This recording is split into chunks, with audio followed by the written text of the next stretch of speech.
The Acharya of the modern age. When we think of the great Acharyas such as Madhva, Ramanuja, and Narottam, it seems as if they were from another time and world.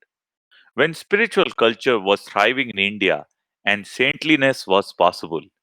In today's nasty, impersonal, technological age, there's no culture or quest for God.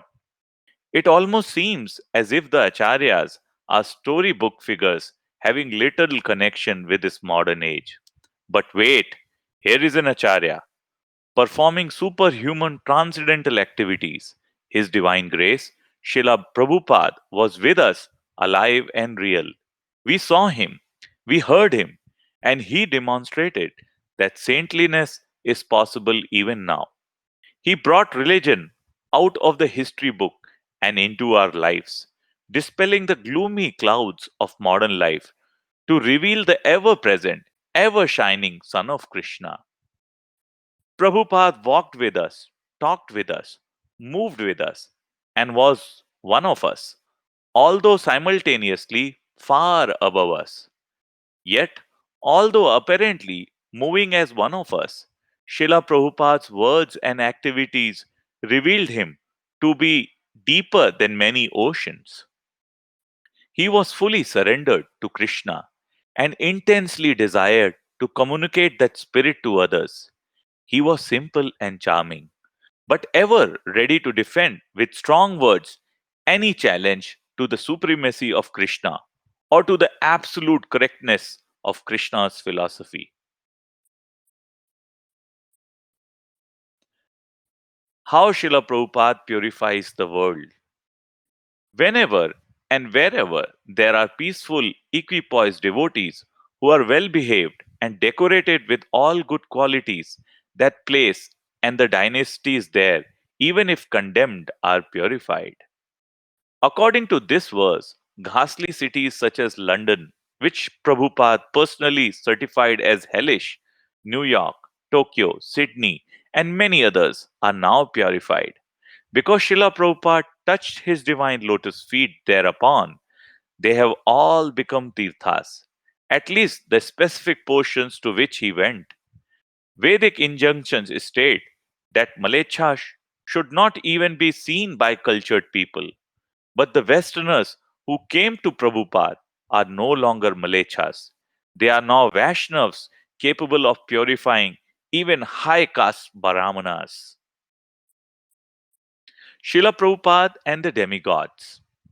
Srila Prabhupada purified not only this world, but all the three worlds. Even great demigods would come to join his chanting and to hear him speak. Prabhupada could see them, but we could not. When Srila Prabhupada was once brought to speak at a large hall, empty except for 7 people, the devotees were remorseful. But Prabhupada said, "Did you not see Narad there? Did you not see Brahma?" After Srila Prabhupada delivered a particularly powerful lecture in Tokyo, a Japanese man asked, "I always want to ask whether if you meet demigods or Indra or Brahma or what is the use?" Prabhupada replied. "They may come to see me. Oh, he is known to be the emperor. They may come to see me. I cannot go to see them, and we have no want. Why shall I see the demigods? We have no want. Krishna knows what is our business. Our business is to spread the glories of Krishna. We are directly in the service of Krishna. So whatever is wanted, he will supply. Why shall I go to somebody? It is his business. So for a devotee, there is no need of meeting. We have all respect for them, but there is no need of meeting any demigod. Why should I bother my head for meeting the demigods? Preaching about Srila Prabhupada brings success. Please accept my blessings. I am so glad to receive your letter dated August 21, 1968, and I declare herewith that Krishna desired you to go to Amsterdam, and therefore you are not admitted in England. I have seen also the description of your little activities in Amsterdam, but I could not understand the language. But one thing I observed in that article, there is publication of my name, Swami A.C. Bhaktivedant. So this indicates that your tour in Europe is going to be very successful. Prabhupada thought big. Srila Prabhupada said that his one problem was that he could not think small. He could only think big. His ambitious for spreading His ambitions for spreading Krishna consciousness were enormous, mind boggling. He wanted whole nations to become Krishna conscious. What can we do to fulfill those ambitions? Our own strength is very little. Sometimes we find it difficult just to keep up the minimum standard Prabhupada gave us. What to speak of expanding the preaching? But to those who sincerely try to execute the order of the spiritual masters, strength will come and amazing things will happen. Despite all our weakness, somehow or other, Srila Prabhupada has chosen us, the members of the International Society for Krishna Consciousness, to fulfill his desires, the mission of Lord Chaitanya. It is a great blessing to be an instrument in the hands of Srila Prabhupada for changing the world by Sankirtana. Prabhupada thought small. Everyone knows that Srila Prabhupada thought big. Take over the world with Krishna consciousness. But Prabhupada also thought small. He did not like over centralization or top heavy management. When he saw devotees in Hawaii living simply on the land and chanting Hare Krishna, he told them to go on like that. He said that there was no need to construct a big temple or for any other grandiose plans. Small is beautiful. Krishna is a master of multi universes, but in his original feature, he prefers to live as a simple village boy. Similarly, Srila Prabhupada had all the glory of the great world Acharya, but was happy to sit with a few devotees and discuss about Krishna or chant Hare Krishna. Jai Srila Prabhupada. Srila Prabhupada worked hard and traveled constantly to establish Krishna consciousness and impart his vision to others. Even though he was so busy traveling, preaching, translating, managing, and overseeing his disciples, still he would sometime cook or listen to a reading of his books. Somehow or other, he sometimes found time to sit and sing a bhajan or to give personal attention to a lesser known disciple. Sometimes he would speak with his disciples in a relaxed manner, joking and laughing with them. Although having become a great world guru, Prabhupada was still always very personal and never lost his natural appreciation for the simple, basic activities of Krishna consciousness.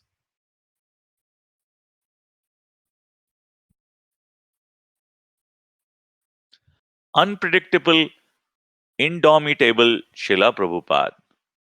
At the end of a lecture in Mauritius, a Western guest expressed an unusual doubt to Srila Prabhupada. He seemed to think that Prabhupada's presentation was too clear, as if that was somewhat, as if that was somehow a defect. He said, "Sir, I have listened to your talk with very great interest. You are very clear and very lucid, but you are also very dogmatic, I feel. Is there any area of doubt in your own philosophy? Or are you quite certain in every field?" Srila Prabhupada, sounding somewhat challenging. What is that dogmatic? Guest.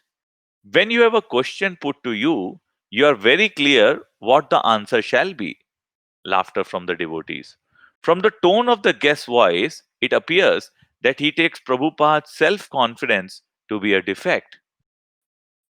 Have you any doubts yourself that have not appeared to us? Srila Prabhupada's mood changes to a relaxed one. Previous to this, he had had a lengthy harangue with Indian guests who tried to impose their nonsense ideas on him. He deals with this challenge differently by first changing the subject. Srila Prabhupada. So you answer, you are American? Guest. I'm Scottish. Srila Prabhupada. In Scotland, we have got our temple also. Edinburgh. Guest. But you seem your philosophy seems very clear cut. Srila Prabhupada. Thank you very much. Laughter.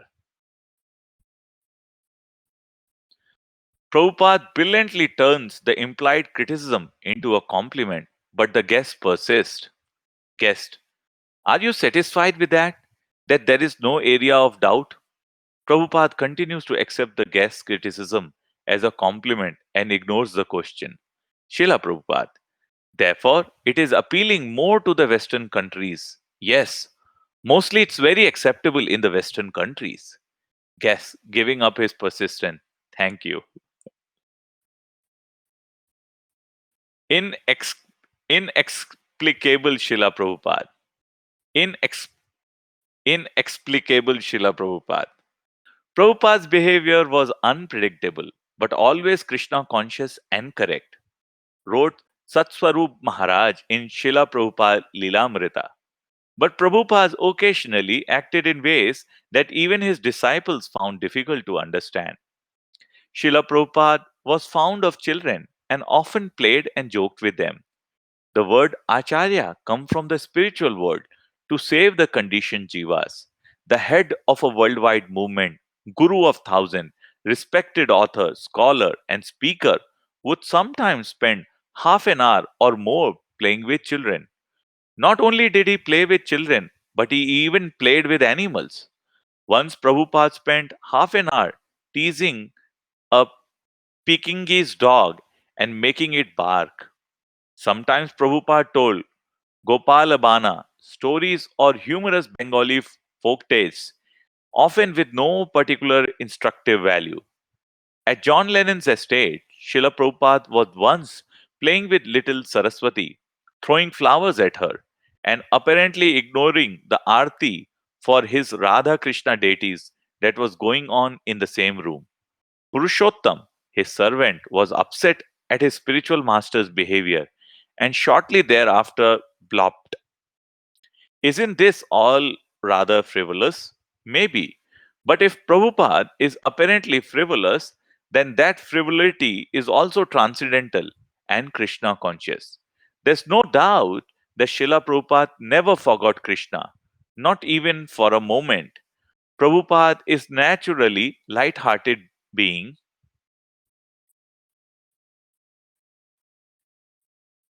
an eternal resident of Vrindavan, where every day is a festival and where material anxieties are unknown.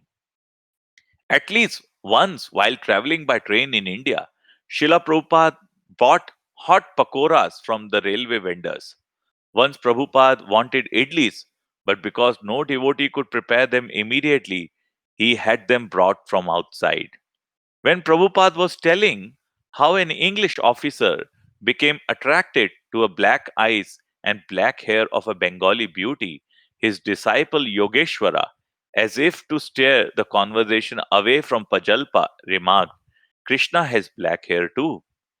Srila Prabhupada replied, why do you bring Krishna here? This is all sense gratification. Then he, congrat- then he congratulated Yogeshwara for remembering Krishna even in the sense gratification conversation. What do we conclude from these unusual incidents? Prabhupada's occasional light-heartedness or unorthodox behavior is not at all a blemish, but rather shows that the character of an acharya is not stereotyped. Srila Prabhupada is a pure devotee, fully engaged in Krishna's service with mind, body, and words. He who follows is saved. He who imitates is lost. He who follows is saved. He who imitates is lost. Srila Prabhupada and Charlie Chaplin. Srila Prabhupada told us that as a young boy, he used to enjoy watching Charlie Chaplin movies. Later, as the world Acharya flying from New York to London, he enjoyed watching a Charlie Chaplin movie on the plane. The devotees accompanying him were confused. Why should Prabhupada laugh through a Charlie Chaplin movie? Srila Prabhupada replied, Krishna is a source of all humor. Charlie Chaplin's humor is very original. When I saw that movie, I am seeing Krishna through Charlie Chaplin.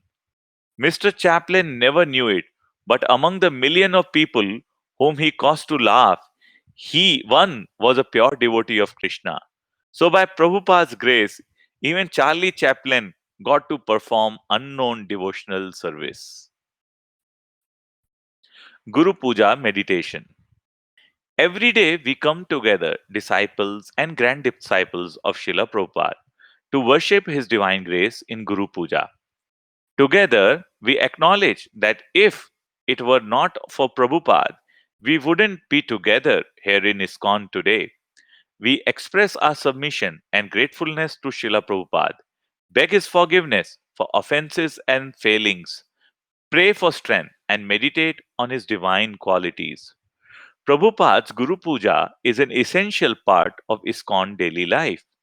No one is so great that he does not need to come and formally prostrate himself before Srila Prabhupada. No one is so busy that he can't spare a few minutes to worship him who has given us everything. This Guru Puja is essential, just as the deity worship is essential. It is not cheap adoration. It is a process of enlightenment of Divya Gyan. We worship the Guru because he gives us superior knowledge.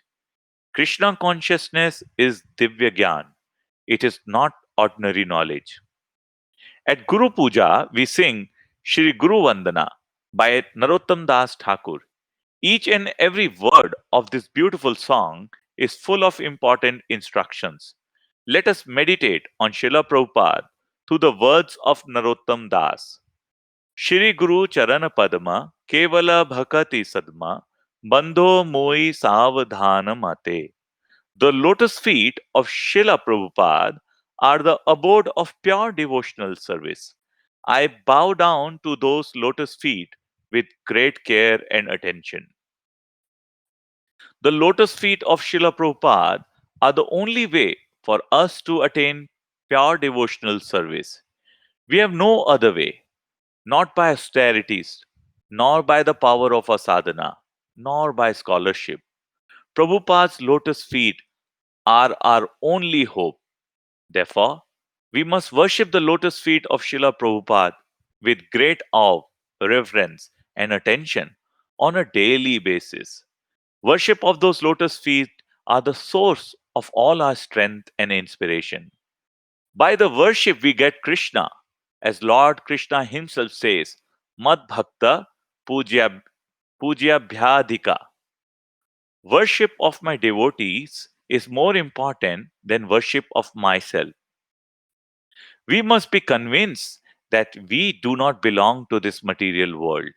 We belong at Prabhupada's lotus feet, of which many Prabhus have taken shelter. Why are those lotus feet able to give shelter to everyone? Because Srila Prabhupada has taken shelter of the lotus feet of the Supreme Prabhu, Lord Shri Krishna. Kirata Huna Andhara Pulinda Pulakasa Abhira Shumbha Yavana Kasadaya Ye Anye च पापयद अपाश्रयाश्रया सुधयन्ति तस्मै Prabha Vishnave Nama.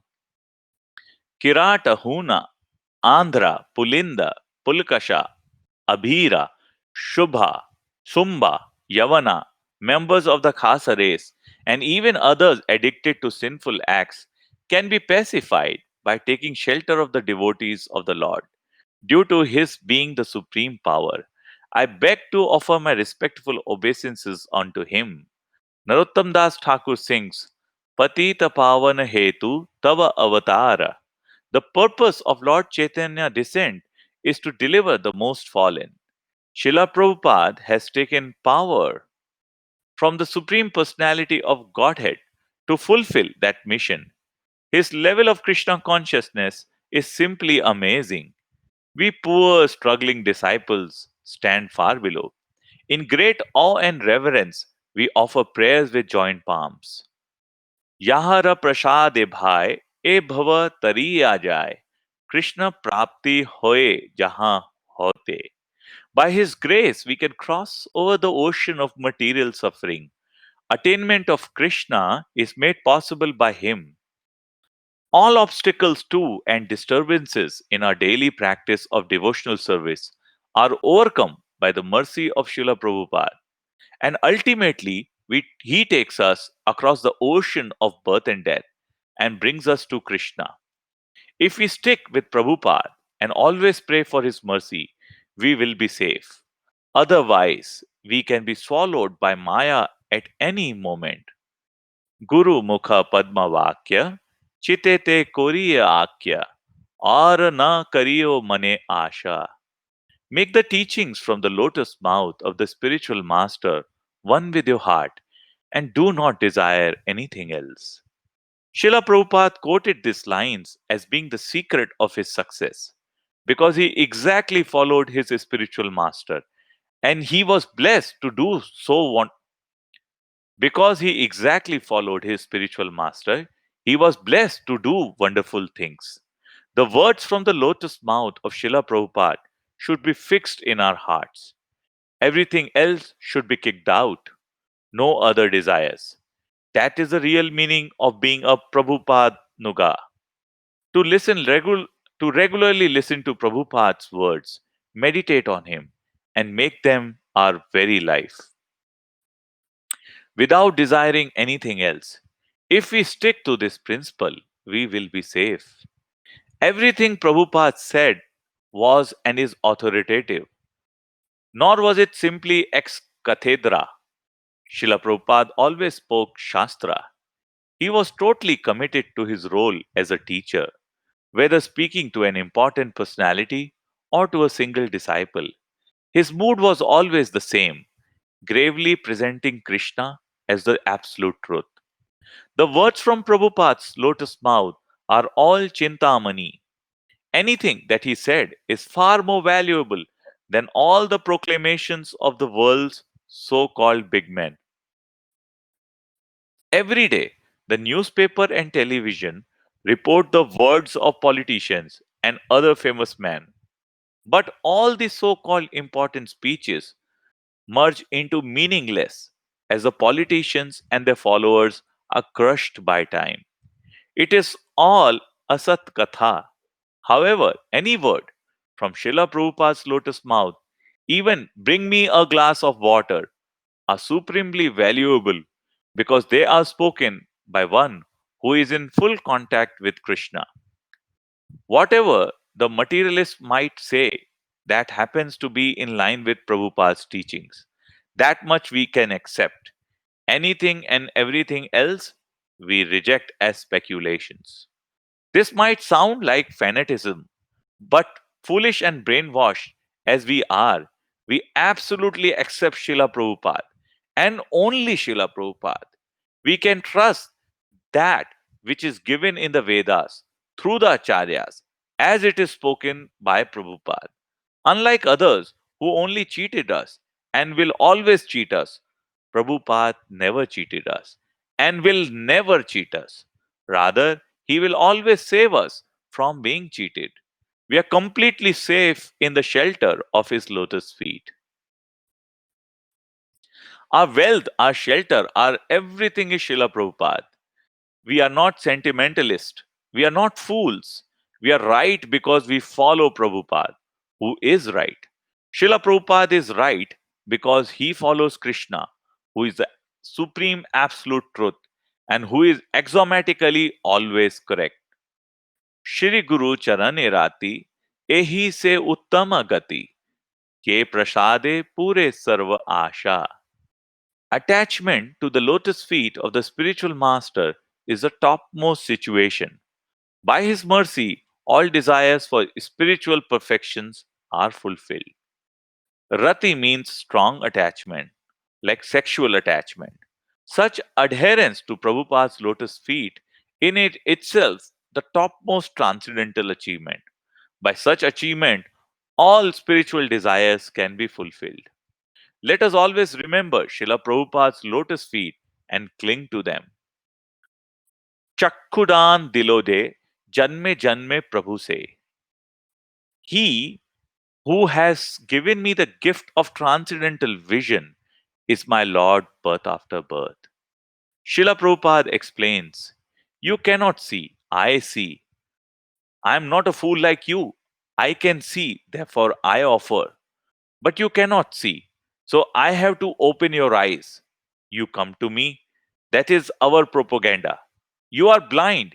You are suffering with cataract. I shall operate and you will see also. You have to get the eyes that I say. Because you are blind, you have cataract. I have to operate. You will see. You will see. You come to treatment. Therefore, the Shastra says, go to Guru and be treated and try to understand. But how can you see with your blinded eyes, cataract eyes? Prabhupada, you forcefully open my eyes. You are my eternal spiritual master, birth after birth. It was you who saved me. How could I ever dream of being so ungrateful as to run off here and there looking for another spiritual master? When one has the incalculable good fortune as to have the greatest spiritual master in the universe, what kind of madness is it to minimize his value and go to someone else? Srila Prabhupada, I know you are still with us because you have still revealed transcendental knowledge to us. To the degree that we surrender to you, that much you reciprocate with us. A devotee once asked Prabhupada, do you love all your disciples equally? Yes, Srila Prabhupada replied. But if someone comes forward for service, I reciprocate. Divyagyan Hriday Prakashito. By his mercy, divine knowledge is revealed within the heart. Shastra states that a disciple can never repay to his spiritual master the debt for having receiving even one syllable of transcendental knowledge from him. The whole world has received and continues to receive volumes of spiritual instruction from Srila Prabhupada, principally in the form of his books. Prema bhakti yaha hoite, avidya vinash jaite, vede gaye jahar charito. He bestows prema bhakti and destroys ignorance.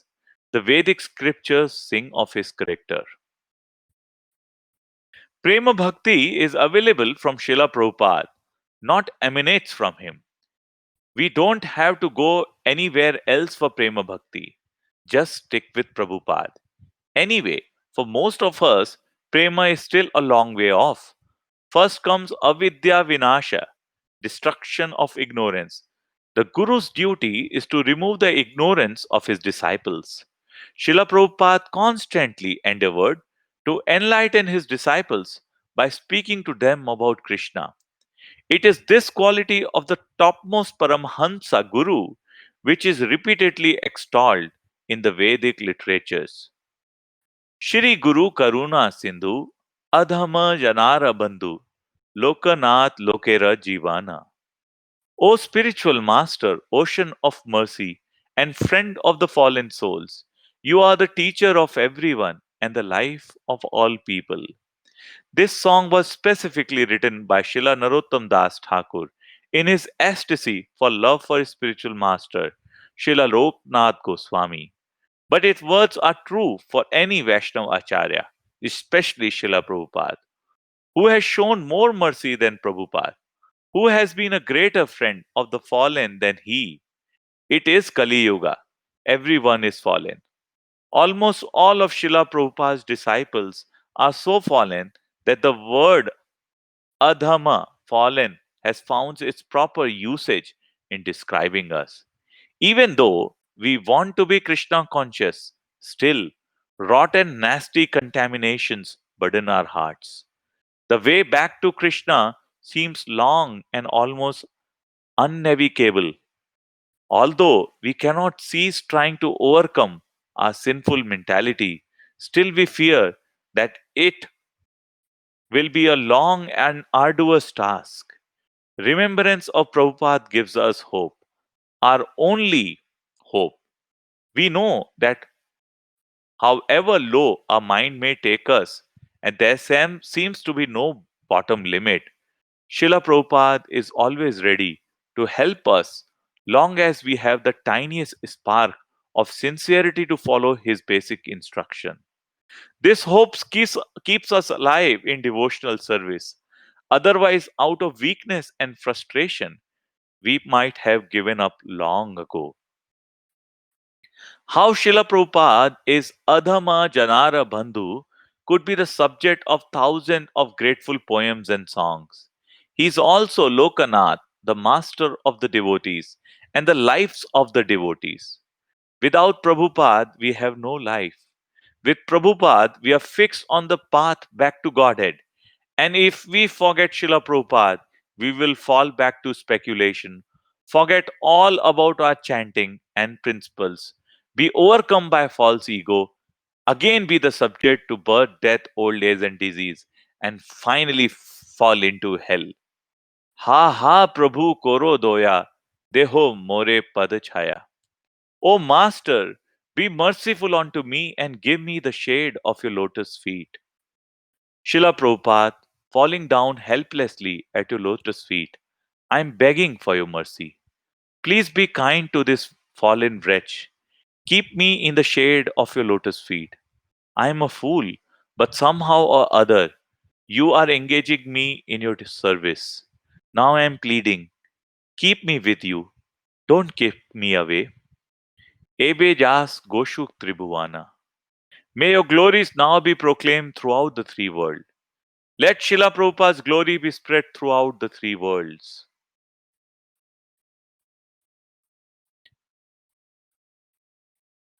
Although the demigods are surely engaged in regular discussion of Srila Prabhupada, praising his activities with great wonder, the dull headed, unfortunate people of this planet still do not recognize him. But surely the day is coming when Prabhupada's glory will be widely spread throughout this world. He will be constantly praised via radio and television, in school and colleges, and in great assemblies. Many books will be written about him. Places that Srila Prabhupada visited, even briefly, will be considered important pilgrimage sites. His books will be scrutinized to give direction to human society for the next 10,000 years. And because of their connection with him, Prabhupada's genuine followers will also be glorified. Everyone is spending his life eating, sleeping, copulating, excreting, and dying. Out of millions and billions of people in this world, only a handful have some understanding of the importance of Srila Prabhupada. Just as a blind man does not know of the sun's rising and setting, so the people of this world do not even know that the most important personality in centuries has already come and gone. But Prabhupada continues to live through his instructions and books. And those who actually know Srila Prabhupada know his order to distribute his books and spread the Krishna consciousness movement. As I think more and more about what Prabhupada has done for us, I become more and more amazed at how great and merciful he is, how little appreciation of him I have, and how urgent it is that he be known by the world. Let us not think that Srila Prabhupada is the founder of a small religious sect struggling for recognition. He is Jagat Guru, the spiritual master of the entire universe. He can give shelter to and solve the problems of everyone. Everyone needs to know Prabhupada. When they do, they will be so grateful to him and will also feel his love. Let us not be lazy in the matter of giving Srila Prabhupada to everyone.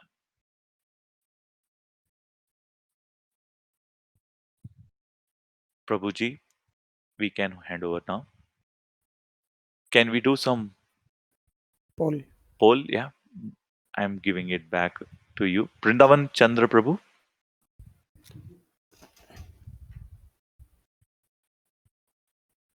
या कर रहे हैं.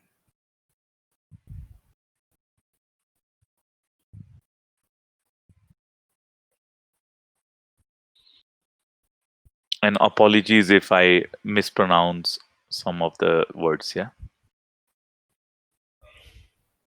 थोड़ा tilted है camera.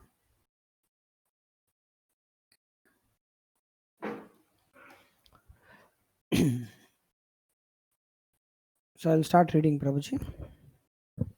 Dandavats Prabhu, yes. Hare Krishna. Vyasapuja Nectar. Every year, a full volume of nectar is produced in the form of Srila Prabhupada's Vyasapuja book. Much of what is written may seem repetitive, but if we try to enter into the spirit of those offerings, our hearts will be touched. ISKCON leaders, rank and file devotees, old timers, newcomers, all express gratefulness, appreciation, and affection for our glorious Srila Prabhupada. It is doubtful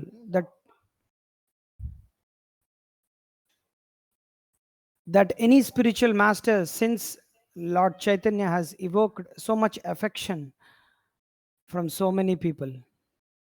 The Vyasapuja books are a storehouse of transcendental gems, snippets of Prabhupada Leela and thoughtful, love-filled realizations about Srila Prabhupada.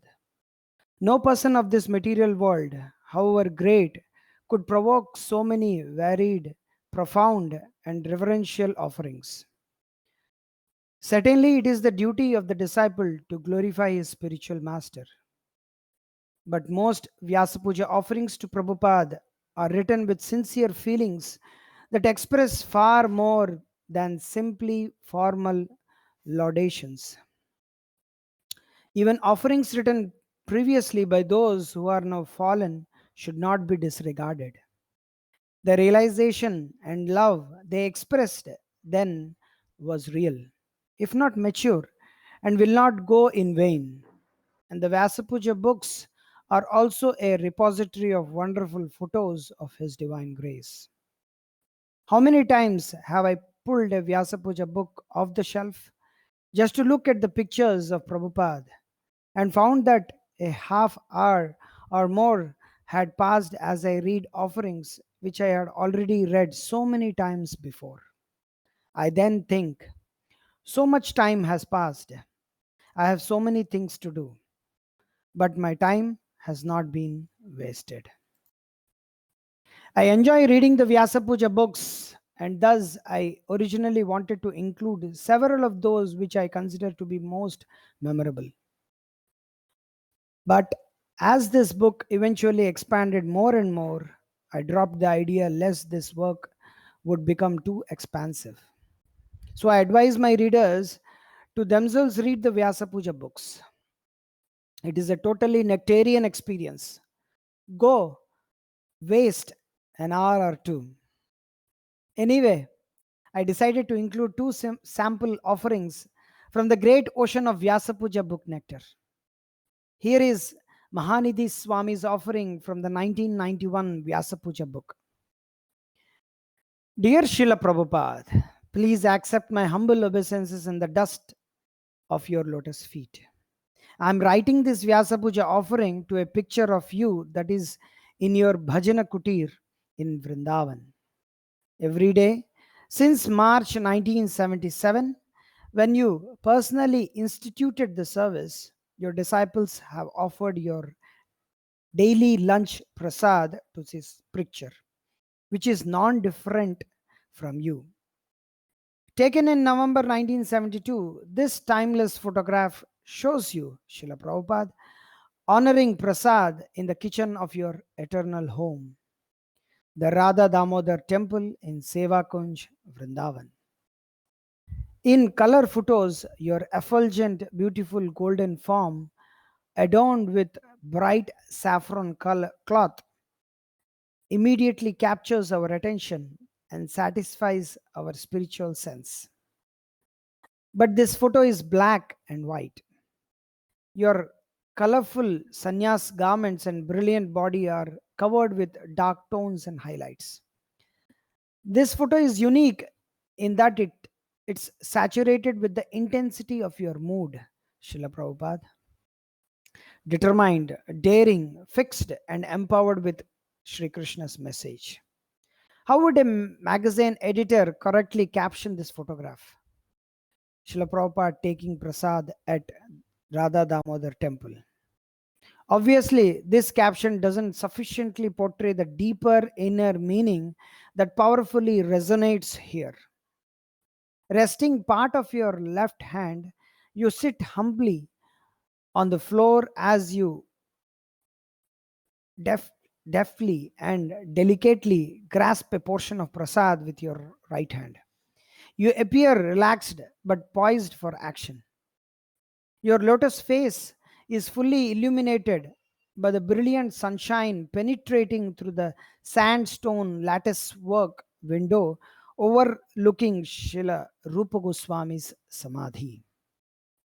The Brahma Samhita explains that during creation, the Supreme Lord Mahavishnu impregnates the living entities into the womb of material nature by his glance.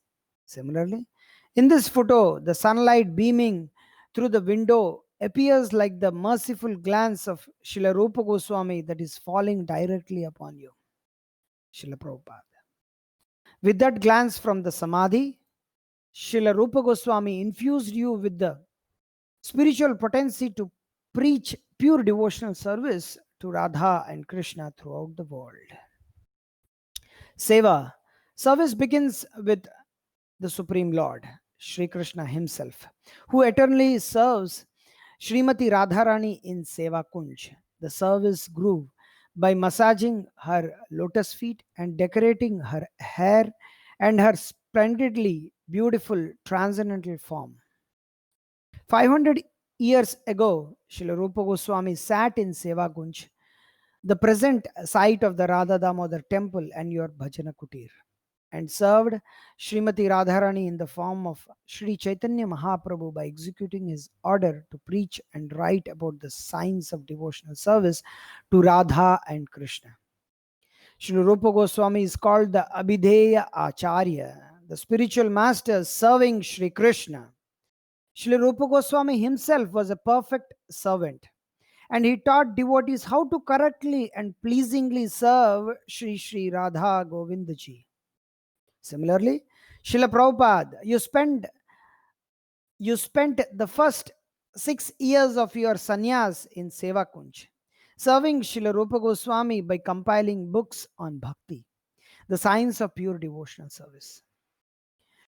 Empowered by the service Acharya, Srila Rupa Goswami, you then left the service forest, Seva Kunj, and courageously entered the sophisticated jungle of New York City. You established Srila Rupa Goswami's deity of Sri Sri Radha Govindaji, the service deities, and you taught the aborigines how to serve them. In fact, Srila Prabhupada, you compassionately ventured into the jungles of every major continent to convert the forests of material enjoyment into replicas of Sri Vrindavan's Seva Kunj. Sex and sense gratification are replaced by surrender and service to Radha Govinda. Boldly you traversed the forest's dangerous paths filled with mad monkeys, envious snakes, and atheistic tigers. You tamed all the two-legged animals, filled their bellies with prasad, and led them into the Swami step across the forest floors. Srila Prabhupada, you conquered all the beastly conditioned souls with service to Krishna. Patiently and expertly, you taught us how to serve the Radha Govinda deities, serve Tulasi Devi, serve Krishna's holy name, serve Prasad, serve the spiritual master, serve the Vaishnavas, serve Lord Chaitanya by preaching to others, serve, and forever serve. Jivera Swarup Hoy Krishnera Nitya Das. In his spiritual form, every living entity is an eternal servant of Radha Govinda. As Srila Rupa Goswami sat in Seva Kunj to serve humanity. And as Srila Rupa Manjari, she eternally resides in Seva Kunj in the spiritual world, rendering loving service to Radha Gopinath. Similarly, Srila Prabhupada, as Srila Similarly, Srila Prabhupada, as Srila A.C. Bhakti Vedanta Swami, you resided in Seva Kunj, serving humanity by compiling your purports to the Srimad Bhagavatam, teaching one and all to find happiness, peace, and perfection through the loving service of Sri Sri Radha Govinda. And now, Srila Prabhupada, as an intimate servant of Sri Rupa Manjari, you eternally reside in Seva Kunj in Goloka Vrindavan, rendering pure loving service for the pleasure of Radha Gopinath. Srila Prabhupada, you are an eternal resident of Sri Vrindavan Dham, the blissful spiritual world where everyone is fully surrendered and serves Radha and Krishna with dedication and selfless love. Please bestow your mercy upon this lowly one, so far away from the world of pure devotional service. We are trapped in the jungle of exploitation and bound by the ropes of selfishness. We beg your mercy. Srila Prabhupada, please lift us out of this dark jungle of forgetfulness of Sri Krishna and into the brilliantly blissful forest of Seva Kunj. Please grant us eternal service at your lotus feet and the lotus feet of your divine couple, Sri Sri Radha Gopinath. Srila Prabhupada, our only prayer is that you please grant us the completely undeserved privilege of pure devotional service and allow us to serve you birth after birth. Your servant, Mahanidhi Swami. Next is one of the most charming Vyasa Puja offerings ever written. This one is by Gurudas, written in 1977 on behalf of ISKCON Vrindavan. Dear Srila Prabhupada, I am sitting in the very rooms you resided in and started our movement in, hearing the same bells you heard, writing this in the same pot in which you wrote, and translated the immortal Srimad Bhagavatam, bringing the higher world of Krishna to the lower world of matter. And seeing the formidable jewel like form of Rupa Goswami's Samadhi, steady and encouraging. Your old stove stands in the corner, and I retaste the prasadam you cooked for us back in 1966. What a trick! Who would have thought that you could bring order and responsibility to those Kaliyugites dedicated to chaos and irresponsibility? I sit and stare, and the blank page stares back at me. It is again the time to write a Vyasa Puja homage, though it should be done at every moment. How do I glorify you, who are so unlimitedly glorious? It is hardly expressed in a few thousand words, and I cannot aptly put my overwhelming feelings for you down on paper. Just as I must desist from adding a humble, self-effacing statement to all others herein, since I cannot begin to deface what is already so low that it is uncriticizable. It is you who give us the taste for the spiritual. I'm not so serious, but love for you keeps me plodding along. And I pray that all of us may continue to back you with fuller conviction as you will show us the way back home. In these rooms, I see advertisements for your first 3 volumes of Srimad Bhagavatam. I see League of Devotees pamphlets. I see D. Pain liniment. I see old membership books, chemistry beakers, bookstore distribution lists, etc. I see all the services we are presently engaged in, and you have already done them. I think I should just recount some of the examples of your preaching in Vrindavan, since this is being written on behalf of Vrindavan devotees. This will be my glorification of your limitless, wonderful qualities. Once I awaited your arrival in New Delhi airport, you requested me to arrange a car to go to Vrindavan. Vrindavan doesn't mean buying a ticket. It is an attitude, a way of accepting the special mercy of Dham. You were not only arranging the ticket but taking me through the gate yourself.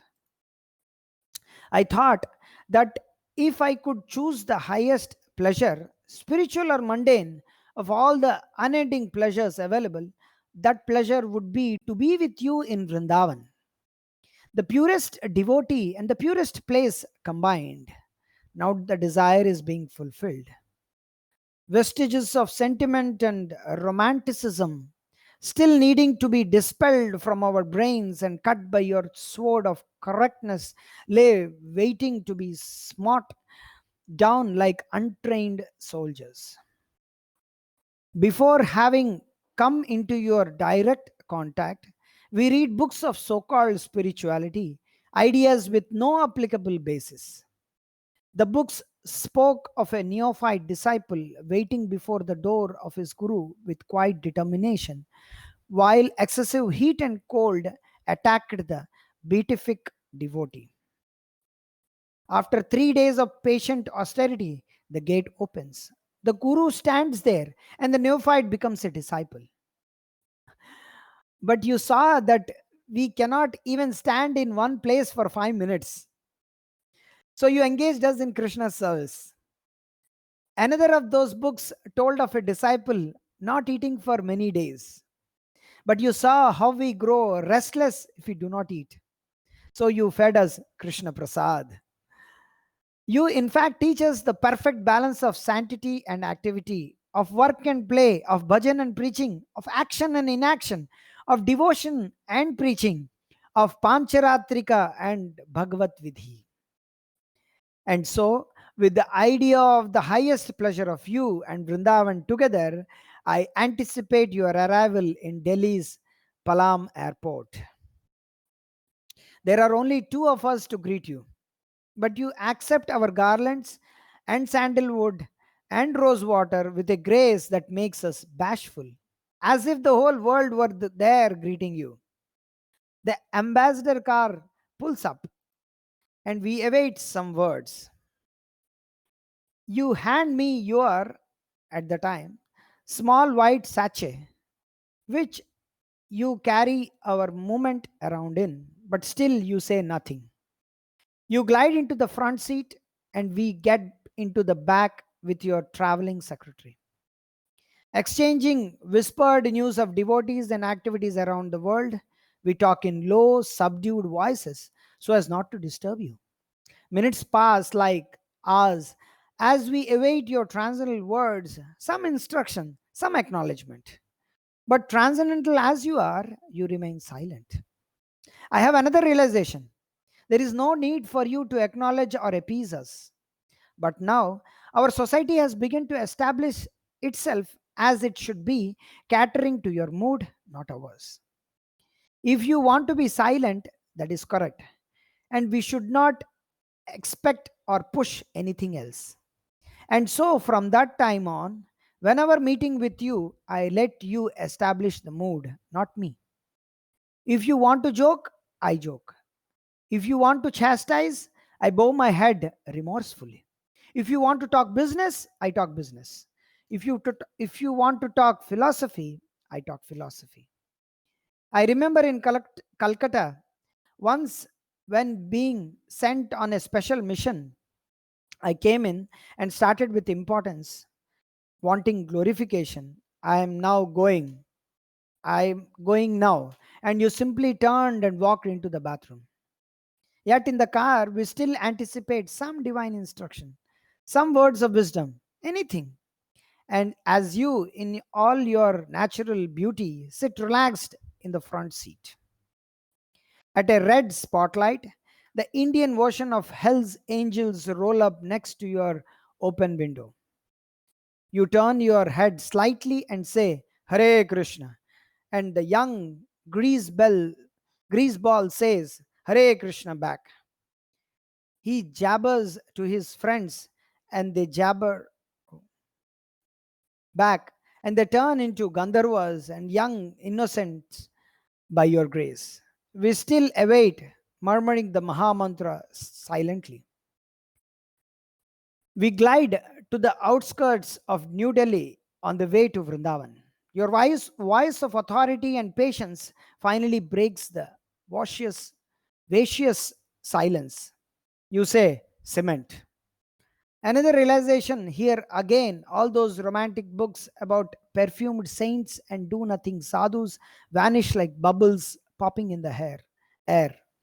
The practical application of devotion instead. You point to a large water tower and say, we should build one like that in Vrindavan. We are on the way to finalize all the arrangements of a piece of land given to us by the grace of Srimati Radharani after the promises of court gestures, kings, mice, and men all failed. You had sent me to Vrindavan to scout land and or already built temples. We narrowed down our choice to this piece of land in Holy Ramanreti, enjoyable sands. When we arrived in Holy Vrindavan, your ever bright eyes became even brighter. We are staying at Saraf Bhavan, and you set up camp on the top floor like a field general. The floor consists of 6 small side rooms around a long hall, and we are preparing for the next few days of amazing events. Somehow or other, without any advertising or announcements, your old friends, god brothers, officials, etc., start showing up. Summoned by some silent, non understandable means, they begin to appear like silent natures out of jungle thickets, an enigma to the common covered man. I think we can stop here, maybe. Yes, Prabhu, we can stop here if you wish. Yeah, page number, I stopped at page number 134. Okay, bro. Yeah. Now, Jabu, shall we run the poll? No, over. We can send the links, not required. Okay, Prabhuji's. Okay, Prabhu, thank you very much for joining us. We will meet tomorrow at the same time, 8:30. Vancha kalpatarubhyascha kripa sandebhyev cha patitanam pavanebhyo vaishnavebhyo namo namah. Hare Krishna, Krishna Krishna, Hare Hare. Hare Rama, Rama Rama, Hare Hare. Jagadguru Srila Prabhupada ki jai. Jai. Hare Krishna.